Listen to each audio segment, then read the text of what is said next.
Hey everybody, Jim Williams here with Sean Miller. And Sean, it looked like you were a bit of an oracle over the weekend. You had mentioned, and today, you had mentioned to keep your eye on the folks from North Africa and the African nations in general, and it seemed to have panned out for them. Yeah, Ghana with a huge result today, and just one of the matches of the tournament today. I mean, that game was really really interesting. 3-2. Cameroon, Serbia today 3-3. Morocco with a massive result over Belgium. Belgium now, and we'll talk about Belgium's in disaster right now. They're fighting in the camp. They're fighting at practice. They're fighting in the streets. Yeah, they're fighting in the streets. Senegal with the big win, last week. But it's this whole tournament has been chaos, to be honest. It's really, really tough to try to figure out what's going on with this tournament. And, other than the fact that I know, Portugal is good and Brazil is good and France is good. I mean, the teams at the top, I know. Right.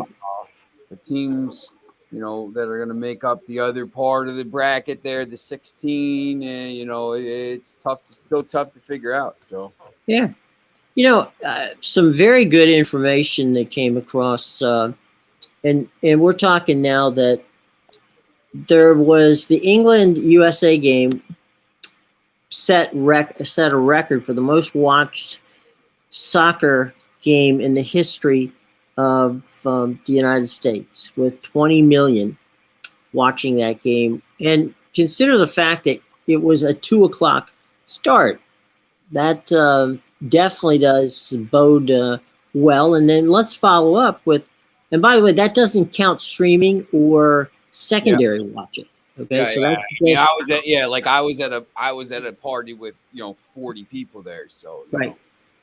And then there was 9 million watched Mexico, Argentina on Telemundo and Peacock.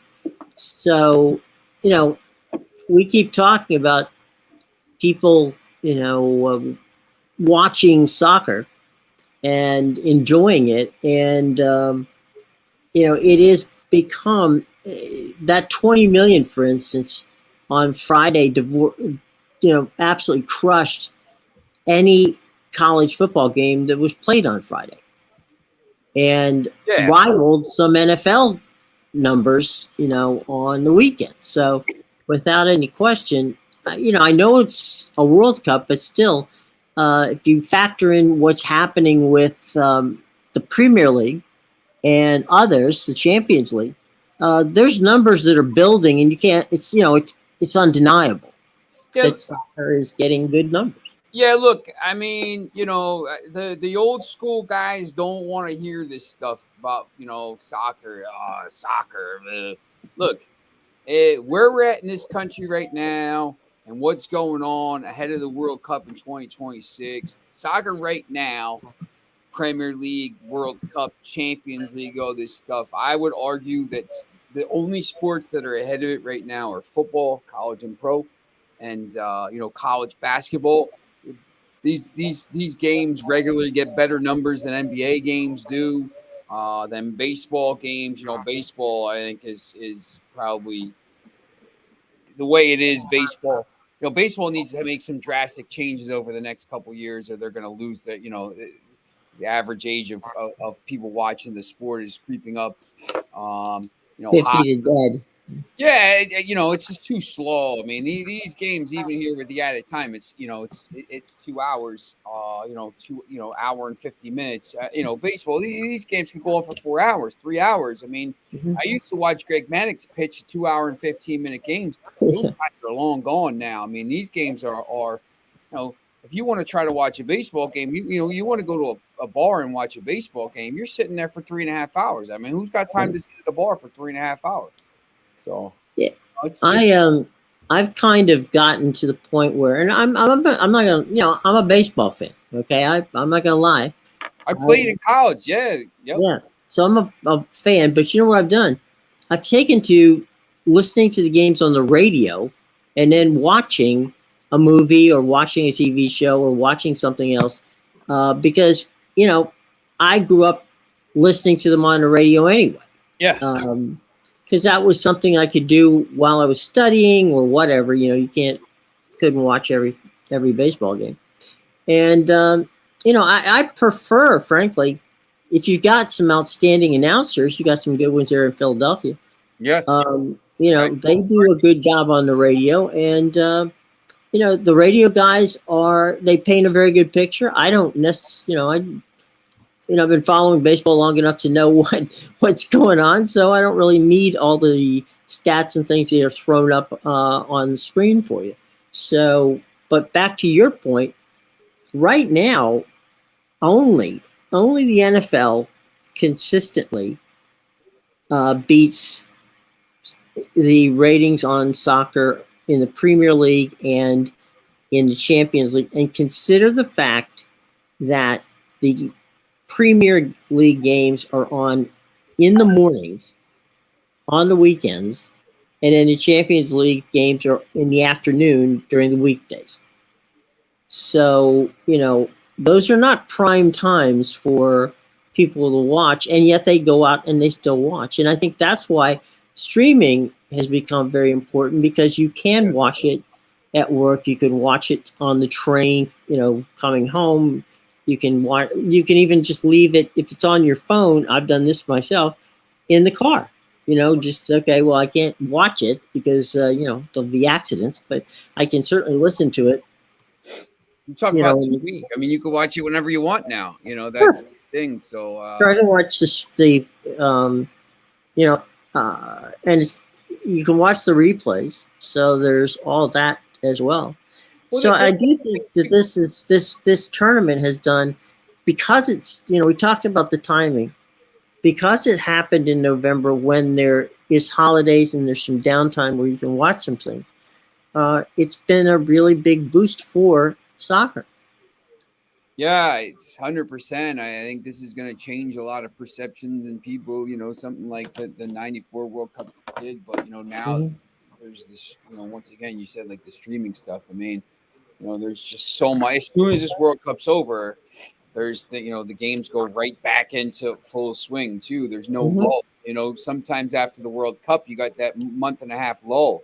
Now, the World Cup ends on the 18th. And there's Carabao Cup and Premier League matches that weekend, and there's no lull. I mean, you're just gonna go right into it, and you're just gonna.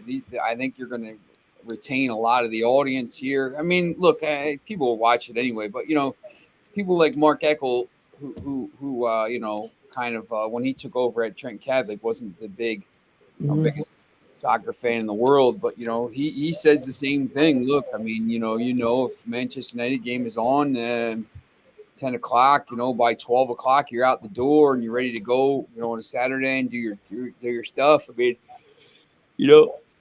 I think sometimes with the these NFL games on Sunday, I don't know, who's got 12 hours to sit there and watch all the games. I mean, sometimes you can watch that 7:30 game in the morning on Saturday and 10 o'clock game, and your days, you still got your whole day ahead of you basically at 12 o'clock. So I think it lends itself to that in America. In Washington, there's a number of different pubs that will open up in the morning and serve an English breakfast and all that kind of stuff, and in 2 hours, you've watched your game and you're on your way. Yep, 100%. The one thing I do when I go over to England a lot, I do like the fact that the Champions League games are on at 8 o'clock at night, and right on weekends, the La Liga matches are 8 or 9 o'clock at night on a Saturday night. So like you're out at the pub and you're watching the game at 9 o'clock because it's basically 6 hours ahead of America, or 8 o'clock at night. So it's pretty cool. I do like that stuff still. Well, I think too that one of the things when kids were growing up. Hi, Myron, how you doing? Streaming is the future. You're right. The VPN restrictions. Good use of VPN. I agree with you, Myron. Um, one of the things that we're very lucky here in the States is because of streaming services, we get all of the leagues. We get all the major leagues around the world. You Everything. don't see that in Europe. You don't see, all of the leagues that They you can't get. even watch their three. They can't even watch the 10 o'clock games here. The 3 p.m. games there. Mm-hmm. Not even allowed to watch them there. You got to go to the match or use streaming services. Hey, Foxy, how you doing? Hey, Foxy. Disgraceful penalty. Look, I mean, he's talking about the penalty in the Uruguay Portugal match. It's tough because I don't think he meant to do it, but at the same time, I mean, the ball he's through on goal. If the ball doesn't hit his hand, it's a goal because he's through on goal. So I mean, I understand why they called it, but they took that rule out where it's automatic. I think the more disgraceful thing is Ronaldo trying to steal Bruno's goal there. But interesting day, obviously, for of action today. Well, Portugal made it through, so Yeah, it was big. Ronaldo lives for another day. Yeah, it was. It was a. There was 11, 12, 14 goals in the 4 matches. 11 goals in the first 2 games. So 3-3 and a 3-2 match. So if you excuse me, on the final day of the 5 a.m. matches here in America, they let the 0-0 go and finally played a 3-3 match. So it was a very interesting match. Serbia should have scored about 8 goals. Yeah, Foxy. I mean, I that's the one thing the problem I'm having a little bit with this tournament. And it's he's talking about the refereeing. When you have, it's bad enough in England when all the referees are English and they see it, but here you have referees coming in from all over the world and interpret things different ways, and the automatic offsides or the semi-auto, whatever they're calling it, like that Brazil goal, he was Anthony or Richarlison was offside, and people were saying, "Oh, well, that's a different phase of play." No, he's offside. Offside is offside. If he's offside, it's a clear line. But some of this stuff with the penalties and the handballs and things that are given and things that aren't given, that's more subjective and down to each game. And as a fan, if you're watching it, or a bettor, if you're watching it, if you had Brazil -1 today or something like that, or if you had Uruguay +1 today or something like that, you would be upset that maybe that was given, or the consistency. Same thing, Ghana in the first game. The consistency with these calls is tough. I mean, they're not getting it, and I think. I cover high school sports. The standard of refereeing in this country for all the sports I cover is getting worse and worse and worse. People don't want to do it anymore because they get abused. It's not enough money. The people are getting old. They're doing it. They're having problems getting younger kids into the games. And I think that you see that in all sports now. You're starting to see the standard of refereeing dropping from what it was 10 or 15 years ago. And when more people are getting involved in the game and watching it, I think that starts to become a problem. It's funny. I can remember in college, I used to make extra money in the summertime umpiring Legion baseball games and those kind of things. And you found that as I got older, younger. The umpires got older. It wasn't younger guys that were umpiring. It was guys that were, in their 30s or 40s, and not necessarily. I mean, these were volunteer type umpires, and they were paid. I think we got paid like $20 a game. But at the end of the day, I wouldn't exactly stake my reputation on the umpiring. But my roommate was Pat Donatelli. His father was Augie Donatelli, who spent 20 plus years or almost 30 years as a Major League Baseball umpire in the National League, because back in those days they had league umpires. It was a major, the National League and the American League. As a matter of fact, Augie had the distinction of being on the cover of the first ever Sports Illustrated. He was in that shot of the pitcher catcher and an umpire.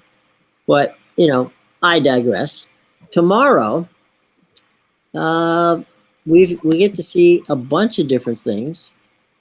Netherlands, Qatar. Now, these are the games that are played at the same time, and you can explain for everybody out there why.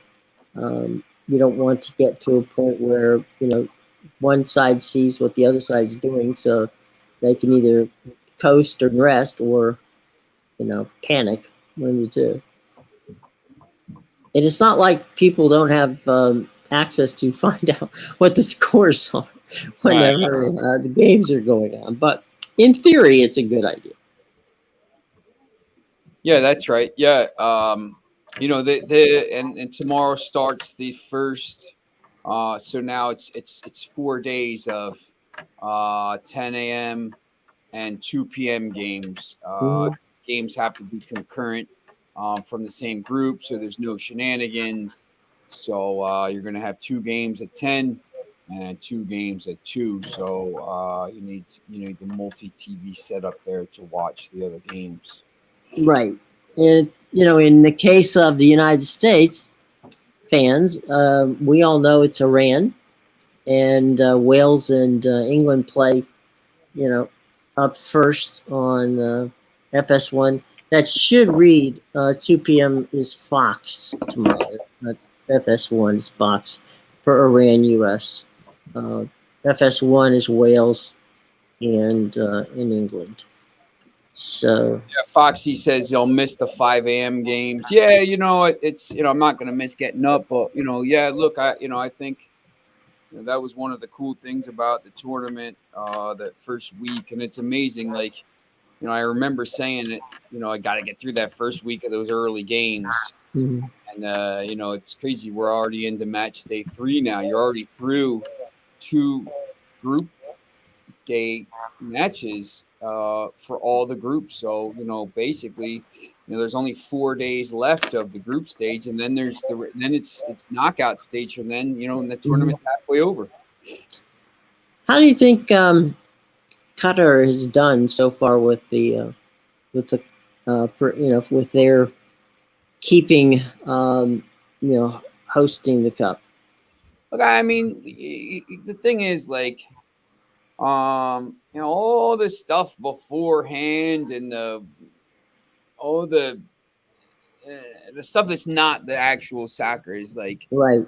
Now it's just that there's games every day. There's 4 games every day. So, I think, obviously today the protests are in on the field and stuff, and they're talking about that. But I think, the stuff early on about the attendances, and they're making, I think people, you've seen there's been a lot of people in the stands at games, and there's been a lot of, support and, teams supporting their own, fans supporting their own team and stuff like that. So I think it's been all right. Like there hasn't been any, they haven't had to have any cooling breaks or whatever. Right. It seems like it's the weather's been all right.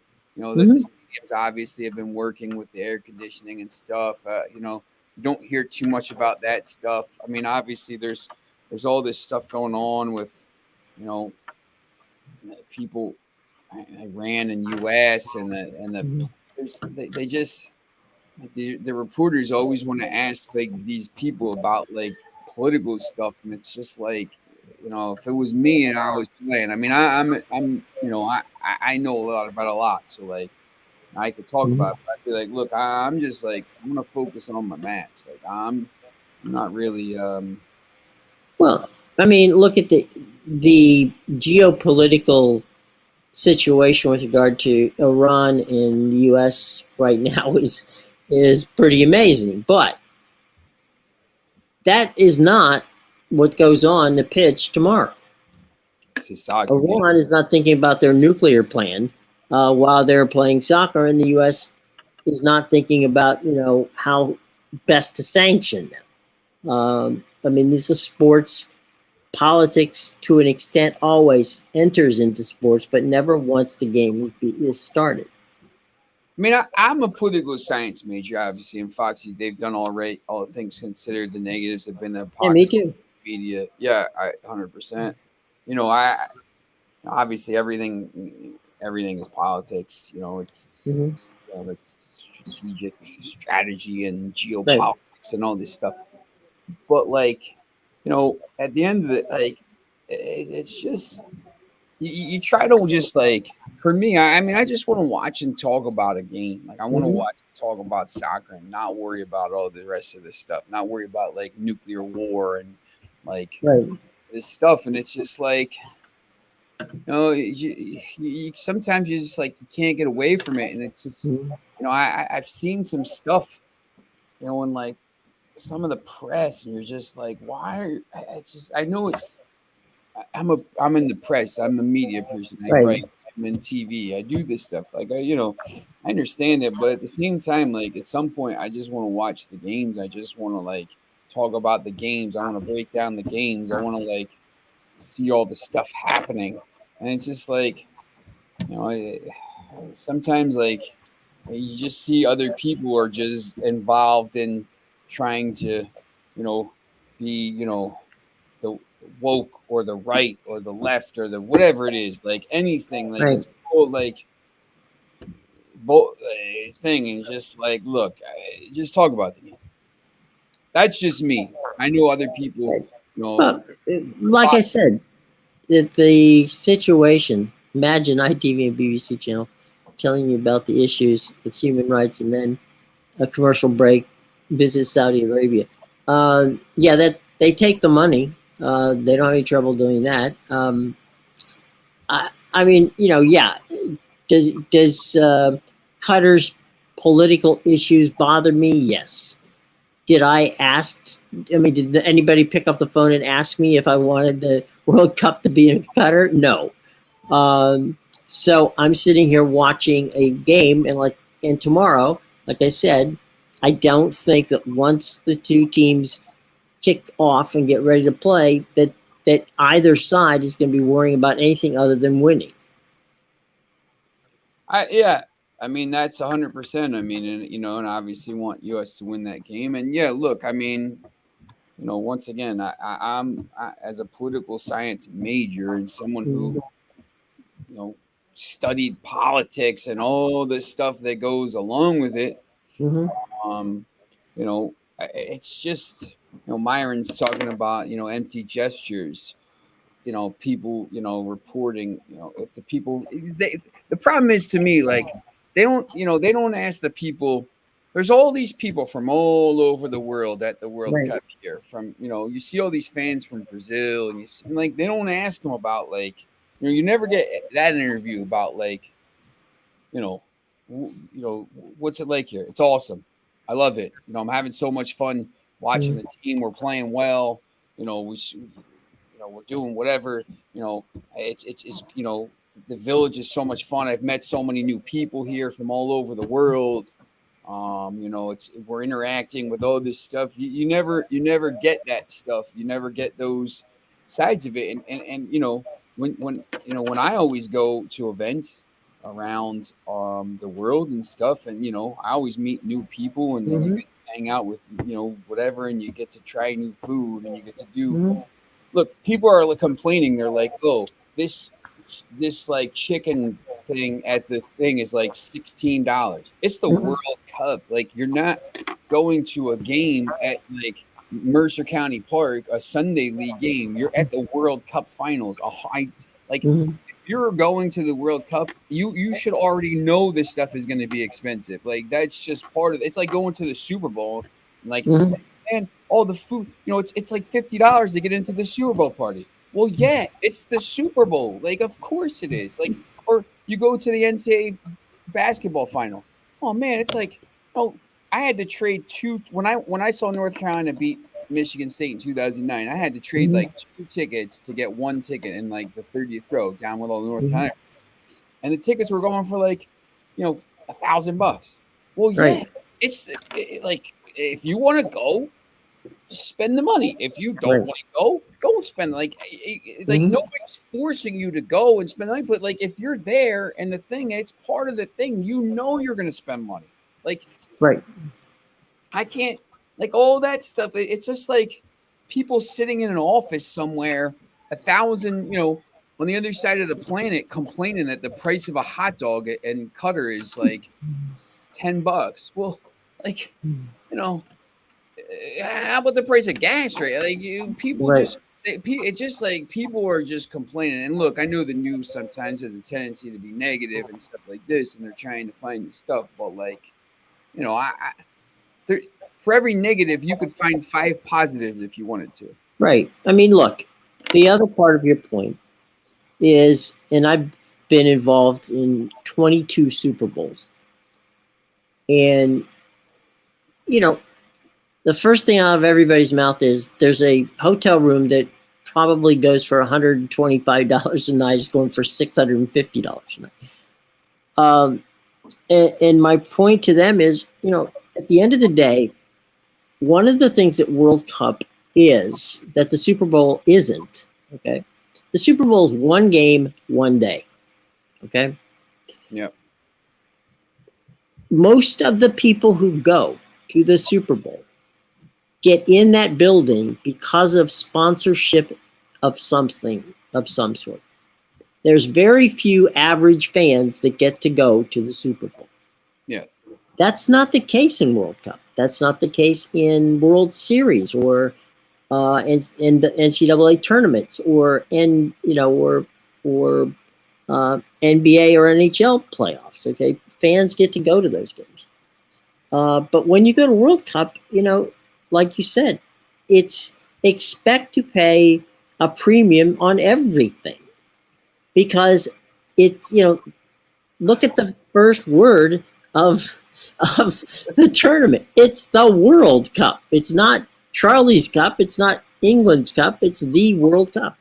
When you go 4 years, when I go to Manchester to go to a Manchester United game, there's and this is for 10 years. There's 100 new hotels everywhere. There's a hotel everywhere. The city's just blown up, right? So, on a Sunday night, a Monday night, a Tuesday night, Wednesday night, whatever, in like February or March, the rooms are like 25, 30 pounds, whatever it is. Sometimes you get better deals.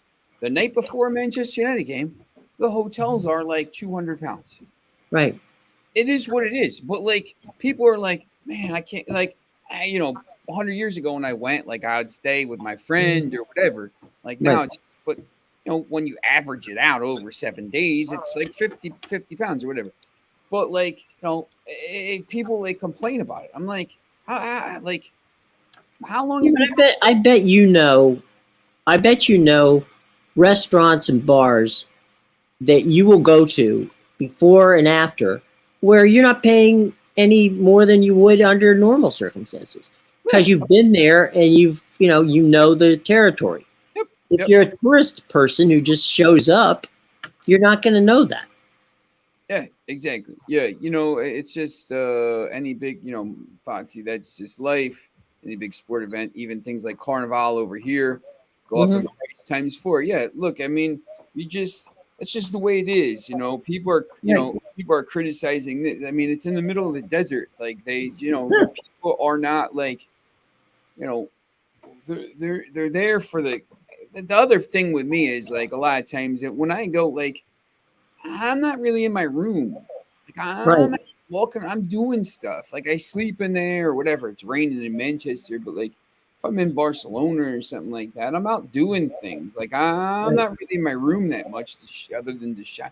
I don't really care about that stuff. I'm out hanging out and doing stuff. Like, I don't know. Well, I mean, when, from my standpoint, I was either in the truck or someplace, near a typing on a computer in a, somebody's office in the press area. So, you're not at the hotel, trust me, as much as you may want to be at times, but the hotel is for sleeping and basically keeping your stuff. And Myron says here everything stays the same because they have nothing cool happening. Well, Myron, sometimes that's a good thing, buddy. Sometimes not being in the middle of it all is not a bad thing. I just, it's if it's. I know I've talked to Myron about this because Myron wants to go travel to Manchester and help. I've talked to him about when to go and stuff like this, and it's just, if you're someone that travels to go to games and go do stuff, if it's Eagles games, look, it's $30 to park, and it's you're spending. If I get free Phillies tickets, I'm spending $100. It doesn't matter because it's Right. 30 park. You're spending buying food, you're buying beer, whatever. It is what it is. Like, if I want to watch it at home, I'll just say, nah, I don't need the tickets. I'm good. If I want to go to the game, I know what it is. And before you go, you know that. And it's like sometimes people are complaining. They'll go to the game and they've been 100 times and they'll complain about it. And it's just like, well, I don't understand why you're complaining. Like, It's funny you bring that up, Sean. My niece wanted to go to an NBA game. She'd never been to an NBA game. And so, I mean, the Wizards were playing, and I mean, if I want to go to a Wizards game, I got my credential. I could go and just watch the game. But I've never done that. I've never gone. If I've gone to a game, I've always gone and say if I've gone to the press box, I've always stayed in the press box and either written a story or did a feature or something. I did. I'm not one of those guys who goes to the press box and just watches the game and does nothing. So I decided, she wanted to go, so we had 4 people. By the time it was all over, to see a Miami Heat Washington Wizards basketball game, it was about $375. And we didn't spend anything more than on the tickets and on something to eat. And that's just the way it is. Unfortunately, the prices now you can find during the season, better deals than that. But at the end of the day, these leagues have priced themselves at a point where it's sometimes difficult for a family to go and enjoy it. Now, baseball, I know baseball's done a very good, where they have things for $35-$40 for the family and that sort of thing, because they have inventory. You got to have 80 more home games. You got plenty of time to do something, and you got a 30,000 seat stadium. So that's a whole different ballgame. But when you got 16, 17,000 that you can fit into an arena, you try to get your top dollar for it. Yeah, and Foxy's, it's the UK so small, you can find hotels just outside the city. When you go to Manchester too, you got to remember, like, there's the EMMY Arena, so sometimes there's boxing or there's a concert, so there's all those people in town, and then it's Friday and Saturday night in England. It's just like a party all the time, so there's all those people, and it's just, it's no, I told her all the time with Anne-Marie about this. I never have a problem like spending on like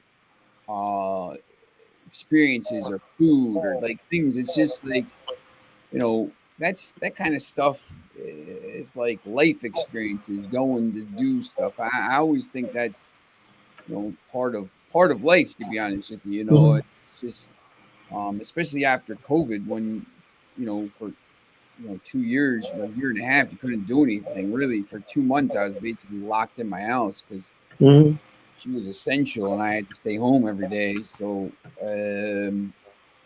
it's like, we were flourishing under house arrest. Yeah. And now I'm to the point where I'm like, it's not it wouldn't be the worst thing in the world if that happened again, so I could just stay home.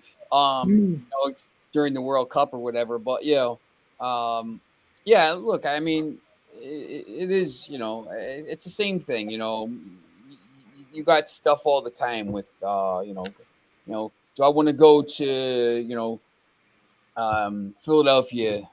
Everybody, they ask me all the time, and hey, come down to the city and watch the Premier League games with us at Fido or where those places are, and you could choose to do it or you could choose to stay home and watch it on your TV. It's there's the good and there's a lot of people who've decided, with personal seat licensing, like at the Meadowlands, where you have to pay $40,000 for a personal seat license and then buy your tickets. I know a lot of Giants and Jets fans who now have, their own nice little man cave that they've created because, they're not spending $40,000 for a personal seat license, and then on top of that, $400 a ticket. That's the thing. I mean, just think about that. For 40,000, for 20,000, half the price, you could convert, a basement into something pretty nice. I mean, whatever and that's that you have that all year round. It's not just for 8 football games and maybe if you're lucky, a playoff game or something like that. I mean, it's something that you could use and, Well, think about this. The Jets fans had to do the same thing. It's the same building. So the seat that you bought for Jets games has been purchased by somebody else for Giants games for the same amount of money. Yep. So that's the personal seat licensing thing is a major issue. So there you go. New basketball rankings came out today. Houston's at the top of the pile for this week. I don't really pay much attention to January polls in college basketball, but that's just where it is. And in the proverbial, some things never change. South Carolina is at the top of the women's basketball rankings. About the football rankings, who be there? We not to say that we were on top of it, but I did mention to, I think it was Foxy, that I thought Oregon State was a pretty good bet to be the trap game for Oregon, and they definitely took out Oregon. Never been a big Ohio State fan, and so Michigan taking out Ohio State didn't.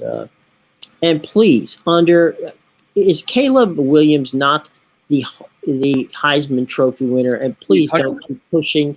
Do not push, the Ohio State, quarterback down my throat. There's no way, no how is he better than Caleb Williams, who absolutely turned in a performance, against a good Notre Dame defense, and he ran them off the field. So yeah, Caleb Williams is now basically at odds of minus 3,335. Max Duggan is the second choice now from TCU. Oh, really? 500. Yeah, Stroud is right behind him there. Stetson Bennett is fourth after his huge game there. But it's going to be Caleb Williams. Hopefully, USC plays Utah in the championship game Friday. A little rematch there. Hopefully puts up big numbers. I honestly, I think USC could give somebody some issues in that tournament. I don't know where they're going to be. TCU's got a tough game with Kansas State. I just don't know.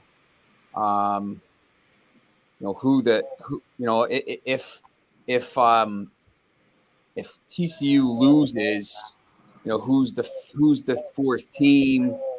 If USC wins, TCU loses, who's the fourth team? I guess I can say it. I don't want to say it because it drives me nuts, but I think and I know that it's going to be Ohio State. It's going to be Ohio State because they're the only other team with one loss.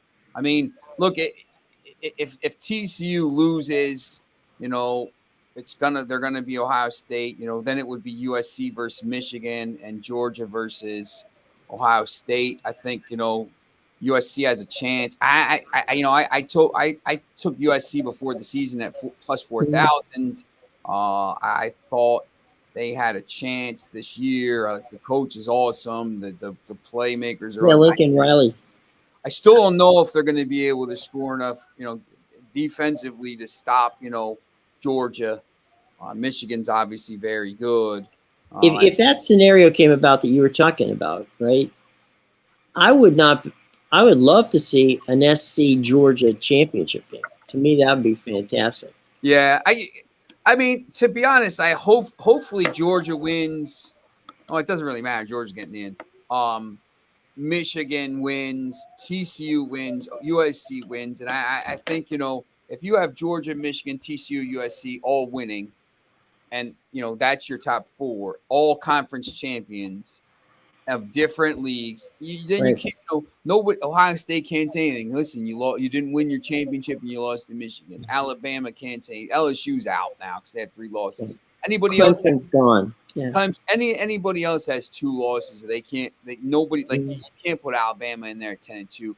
Anybody else has 2 losses or 3 losses. So that everybody was worried about this, but really it played itself out. And now even if if Georgia loses,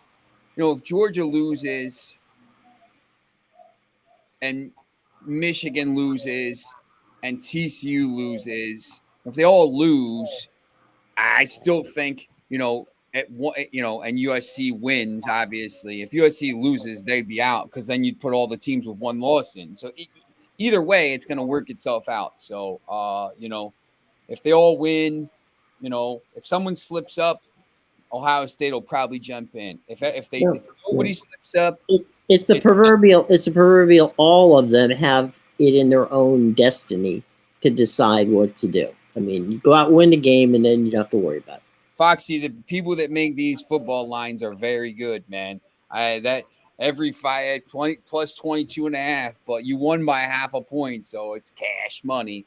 But yeah, look, there's so many of those games. The Kansas City game last night was 26-10, and the line was 15.5.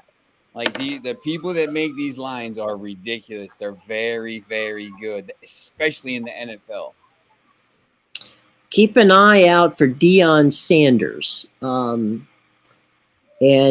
whether or not Deion goes to Colorado or to South Florida or decides to stay at Jackson State, that will be determined by the end of this week. I can tell you, because I've spoken to his agents, that they are in conversation with both Colorado and South Florida, but that doesn't mean, and this was brought home big time, that doesn't mean that Deion is necessarily going to take the job. He is doing interviews with both of the universities, and whether or not he chooses to leave is entirely up to him, but he may not leave Jackson State. We'll find out by Friday. We'll know that. Huge huge news here. We're talking a little bit about soccer, but the entire Juventus board has resigned. Whoa. Andrea Agnelli, the president, is gone. Pavel Nedved is gone. Supposedly, they're about to announce losses of 216 million euros, which is a breach of financial fair play. And that club is an absolute disarray. And one of the big clubs of world football is this. I think we're going to be. I think you're going to see this a lot in the next few years. The Premier League has just overshadowed every other league at this point, and these leagues are just hemorrhaging money outside of. It's one of the reasons Juventus was pushing so much for that Super League because Juventus, Barcelona, they're all going broke. So it's very crazy news. Just saw that on Twitter. So. Keep guys, we will be here tomorrow at 2:00, and you can join us in a watch party for the USA and Iran. So that ought to be fun. We'll have some conversation and commentary as the game goes on, and you'll be able to scream with us and throw stuff at the screen if you wish. Not at our screen, but at the screen is watching the Yeah. game on. Yep. And we'll have some fun. And if it works out, well, then maybe we'll do it on some other stuff later down the line, whether it's soccer or football or or college basketball or something like that. Maybe we'll do it in the metaverse. Yeah, there you go. We'll all get together virtually and go that route. But 2:00 tomorrow, we're going to be here, and that's not our normal time, but we'll be here to talk about it, and I think it'll be a lot of fun. Foxy, I have an NFL bet. 5. That's nice. Needing the Steelers 4+5 to win tonight. Needs the Steelers to cover. I think that's probably a decent play, and it's going to be low scoring. I don't know. Both those teams aren't very good. You think a lot of running there. Myron, the Mexico fan, is cheering for Iran. So we'll have to cheer for Myron. If that's what you want, buddy, that's your right. We'll cheer for Saudi Arabia. I'll be wearing green on Wednesday, so yeah. Get your green out. We'll be all set for that. Any final thoughts? Anything from the class before we leave?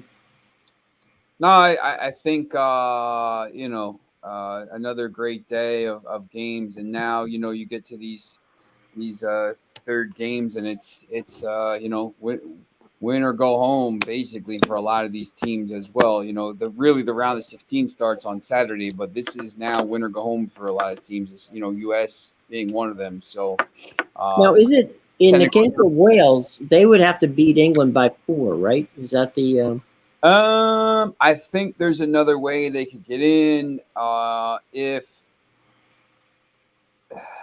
Wales wins by 1 goal and USA and Iran draw. Wales will have 4 points and a -1 goal difference, so they would get in ahead of Iran. So first is goal difference. So Wales could get in if they win. But they still have to beat England to get there. Yes, they'd have to beat England and something, Iran and USA would have to end in a draw. And both Iran and USA need to win that game, obviously. Mm-hmm. In the other group A, Netherlands and Ecuador both on 4 points, Senegal on 3. Senegal is playing Ecuador. Netherlands is playing Qatar. So Netherlands is probably going to Netherlands will win that. So it comes down to group, though. I mean, if Netherlands wins 5-0, obviously they'll win the group. Right. But Ecuador, Senegal, if Senegal wins that, they go through. If Ecuador wins or draws, they go through. So very interesting tomorrow. Well, there's your African nation again popping up. Yeah, that's right. In Senegal. So. Yeah, Foxy, that's correct, because they would have -1 goal difference, so they would go through. But they're not beating England, so don't worry about it. Well, we'll see how it. What was the last thing I saw just a few minutes before we came on? That Harry Kane has been cleared to play for England tomorrow. So, yeah, it's good because I don't remember him being on the pitch last game. So Harry Kane will be there. And ready to rock and roll for the team. Any final thoughts on the U.S. game tomorrow with Iran? What do they got to do? Other than score goals. I think, look, it's a tough game to call. Foxy thinks they're going to draw with Wales, and USA is going to try to go all out, and Iran score late to win the group, which would be absolute chaos. But I think, that could happen. But I think USA is going to be ready to go here. Hopefully, he plays, a decent lineup, and he tries. He's got this pragmatic thing. Don't just go win the game. Go attack and win the game. I think that's the key. I think they've got to be on the attack. They've got to, they've been tentative. They played tentative, and if you play tentative, you're gonna either draw or lose. And I think that I agree with you 100%. You got nothing to lose if you just push the attack. Just keep it going. I mean, look at what happened in the game this morning with Ghana. I mean, they came out and that South Korea looked good. They looked like they were putting it to them, and all of a sudden Ghana just said, "Okay, let's go for it." Went for it, and all of a sudden goals were flying in the back of the net before the South Koreans knew what the hell hit them. And the thing is, now at this stage, 3 points changes games. I mean, if you win these games, you are in position to advance. And all of these groups, Morocco, and obviously the games from today, Cameroon, even with the draw today, is still in it. But Morocco, Brazil, Portugal, Ghana going for it, and now they're in position here. If Ghana can get a result against Uruguay, you're not going to find any argument from Sean and I, Foxy, on starting Gio Reyna. Yes, start Gio Reyna. This guy's got to go down. You got to go down fighting with your best. You can't start. You should start Reyna and Aronson, but what do I know? At times more than the coach from the U.S. team. All right, boys and girls, we will see you tomorrow. Now, Sean, you've got another show coming up. When? We'll be on tonight. We're going to be on this week at 9 o'clock. So we're going 9 o'clock Eastern time. Push it a little bit later. So 9 o'clock with AM Plus Money. We're going to go 9 p.m. every night this week, and we're going to go through. Friday night, just make sure you tune in. We're going to go through the whole bracket and kind of pick through what we think is going to be the. So who's going to be on the show with you? Amadeus. Okay. So he'll be on, and we'll go through, and then we'll also have Friday. We'll have Kyle Franco on as well, we did some stuff with picks and parlays as well. We picked all the groups and everything, so he'll be on. That'll be Friday night before the round of 16 starts on Saturday. So there you go. Every night at 9 this week. So mark it down. 2 o'clock tomorrow here, and then 9 o'clock the rest of the week. So you got your you got your programming all set for you. Okay. All right. So see you guys tomorrow at 2 o'clock Eastern time. And we know that Myron is going to be rooting for Iran, which is okay. We are not discriminating. And we'll just may the best team win, right? That's correct. So, all right, boys and girls, we will see you tomorrow. Take care of yourselves. And, 2 o'clock, mark it down, because we want to see you and we want to hear what you're talking about, because you guys have talked about it after the game. Now you can talk about it during the game. All right. Take care. For Sean, I'm Jim. Take care. Bye-bye.